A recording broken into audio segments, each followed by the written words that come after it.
வணக்கம். இலங்கை செய்திகளுக்காக நான் ஹரிணி. முதலில் தலைப்புச் செய்திகள். மக்களின் முறைப்பாடுகளை ஏற்க மறுக்கும் போலீஸ் அதிகாரிகளுக்கு எதிராக கடுமையான நடவடிக்கை எடுக்க அரசாங்கம் தீர்மானம். அனுர அரசாங்கத்தால் ராஜபக்ஷ குடும்பத்தின் முக்கிய உறுப்பினர்கள் பாரிய நிதி மோசடி தொடர்பாக கைது செய்யப்பட உள்ளதாக தகவல். முன்னாள் ஜனாதிபதி மஹிந்த ராஜபக்ஷ போல் ஜனாதிபதி அனுரகுமாரவும் செயற்படுவதாக சுட்டிக்காட்டு. இனி விரிவான செய்திகள்.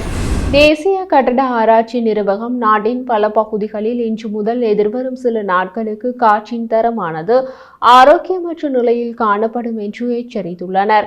இது தொடர்பாக அவர்கள் கூறும்போது, காற்றின் தர குறியீடு 85 முதல் 128ற்கு இடைப்பட்ட அளவில் இன்றைய தினம் காணப்படும். காற்றின் தர குறியீடு வவுனியா, நுவரெலியா, புத்தளம், முல்லைத்தீவு, பொலனறுவை மற்றும் அனுராதபுரம் ஆகிய நகரங்களில் மிதமான மட்டத்தில் காணப்படும்.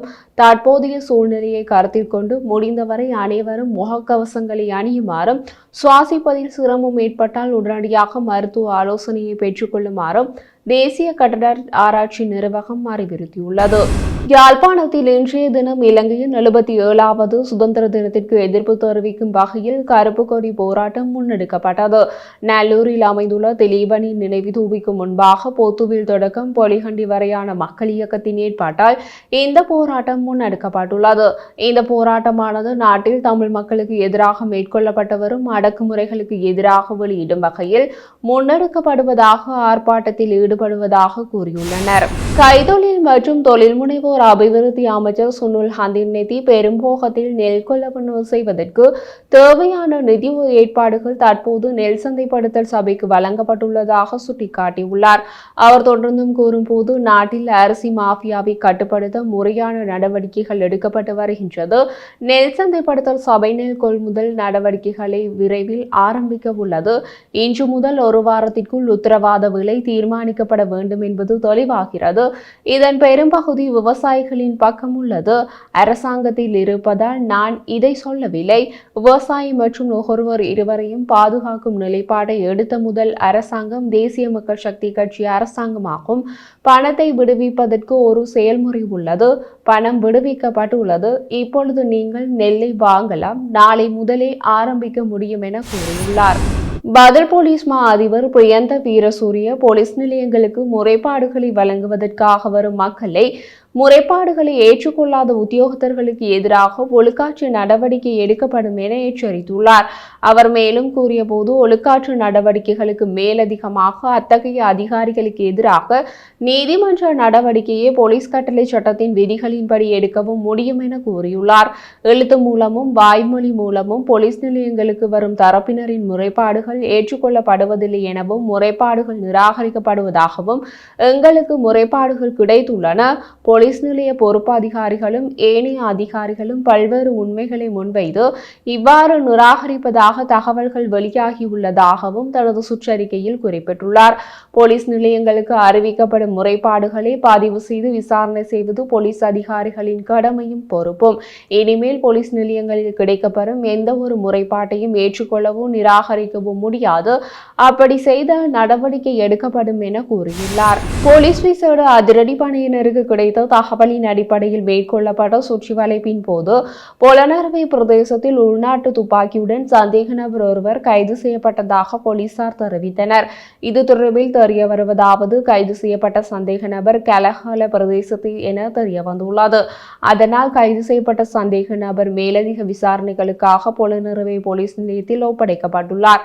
இது தொடர்பான மேலதிக விசாரணைகளை பொலனறுவை போலீசார் மேற்கொண்டு வருகின்றனர். பேராயர் கர்தினால் மெல்கம் ரஞ்சித் தாண்டகை யுத்தத்தின் போர்வையில் நாட்டில் தோன்றியுள்ள சர்வாதிகார வெறி நாட்டின் ஜனநாயகத்திற்கு ஒரு மரண அடியாக அறிவுறுத்தியுள்ளார். சுதந்திர தினத்தை முன்னிட்டு இன்று போரலை அனைத்து புனித தேவாலயத்தில் நடைபெற்ற தேவ ஆராதனையில் பங்கேற்ற போதே இதனை தெரிவித்தார். தொடர்ந்து கூறும்போது, தற்போதுள்ள ஊழல் நிறைந்த அமைப்பை மாற்றி நாட்டிற்கு உண்மையான சுதந்திரத்தை கொண்டு வர தற்போதைய அரசியலமைப்பை உடனடியாக ரத்து செய்து புதிய அரசியலமைப்பை கொண்டு வருமாறு ஜனாதிபதியிடமும் தற்போதைய அரசாங்கத்திடமும் கேட்டுக்கொள்வதாக கூறியுள்ளார். அரசியலமைப்பு எனப்படும் சர்வாதிகார அமைப்புக்கு வழிவகுத்த சட்ட கட்டமைப்பிற்குள் தலைவர்கள் தங்களுக்கு வழங்கப்பட்ட அதீத அதிகாரத்தை துஷ்பிரயோகம் செய்தனர். இதன் விளைவாக இனங்களுக்கு இடையே எளிதில் தீர்க்கப்படக்கூடிய கருத்து வேறுபாடு செயற்பாட்டை பெயராக மாற்றி நாட்டில் ஒரு பயங்கரமான சூழ்நிலையை உருவாக்கியதாகவும் குறிப்பிட்டார். அதற்கு பின்னர் நியமிக்கப்பட்ட ஆட்சியாளர்கள் 1990களில் இருந்து ஊடக ஒடுக்குமுறை, ஊடகவியலாளர்களை காணாமலாக்குதல், வெள்ளை வேன் கடத்தல், கலாச்சாரம் மற்றும் எதிரிகளை சிறையில் அடைத்தல் போன்ற பயங்கர செயல்களை செய்ததாகவும் கூறினார். பேரழிவு தரும் போரினால் தாயகம் ஆழமான பொருளாதார வீழ்ச்சியில் மூழ்கியதாக சுட்டிக்காட்டிய பேராயர் கடந்த 2 தசாப்தங்களாக இந்த போக்கு தீவிரமடைந்துள்ளதாகவும் அவர் குறிப்பிட்டார்.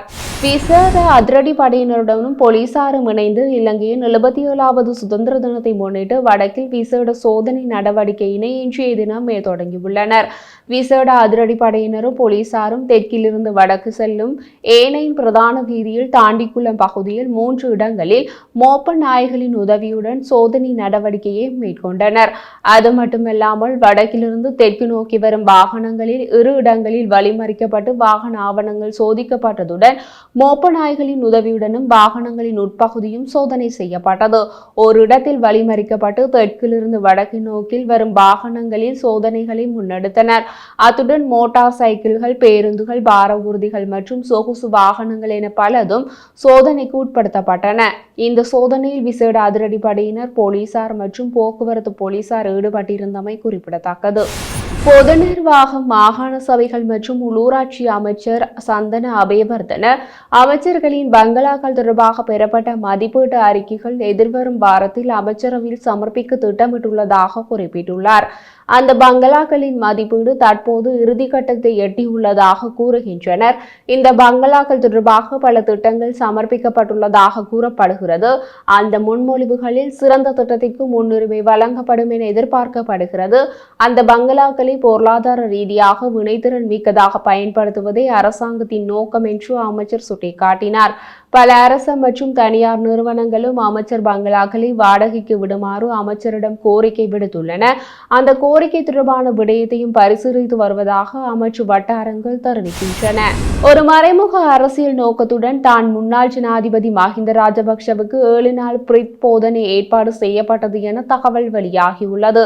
ராஜபக்ஷ குடும்பத்தின் முக்கிய உறுப்பினர்கள் பாரிய நிதி மோசடி மற்றும் பிற குற்றங்கள் தொடர்பாக விசாரணை நடத்தி கைது செய்யப்பட உள்ளதாக கூறப்படுகின்றது. அனுர அரசாங்கத்தின் கைது நடவடிக்கைகளில் இருந்து தப்பித்துக் கொள்ளும் நோக்கில் 7 நாள் பிரித் போதனை ஏற்பாடு செய்யப்பட்டதாக மஹிந்த கட்சியின் உள்ளக தகவல்கள் தெரிவிக்கின்றது. கடந்த காலங்களில் மூடி மறைக்கப்பட்ட கடுமையான நிதி மோசடிகள் உட்பட 11 குற்றங்கள் தொடர்பான விசாரணைகள் விரைவாக முன்னெடுக்கப்பட்டு வருவதாகவும் செய்திகள் வெளியாகியுள்ளது. பேராயர் நிர்மல் ரஞ்சித் தேவஸ்ரீ அனுர அரசாங்கத்திற்கான மக்களின் வாக்குப்பலம் மற்றும் மக்களின் ஆதரவு தற்காலிகமானது என தெரிவித்துள்ளார். தற்காலிகமான வாக்குகளை சரி செய்ய அரசாங்க மக்களின் விருப்பங்களை நிறைவேற்ற வேண்டும் என சுட்டிக்காட்டியுள்ளார். முன்னாள் ஜனாதிபதி மஹிந்த ராஜபக்ச செய்தது போன்று ஜனாதிபதி அனுரகுமாரவும் பிள்ளைகளை தூக்கி கொன்றுதல், பெரியவர்களை கட்டியணைத்தல் போன்ற நடவடிக்கைகளில் ஈடுபட்டு வருவதாகவும் அவர் சுட்டிக்காட்டியுள்ளார். இவ்வாறு செய்வதனால் மட்டும் ஆட்சியை தக்க வைத்துக் கொள்ள முடியாது.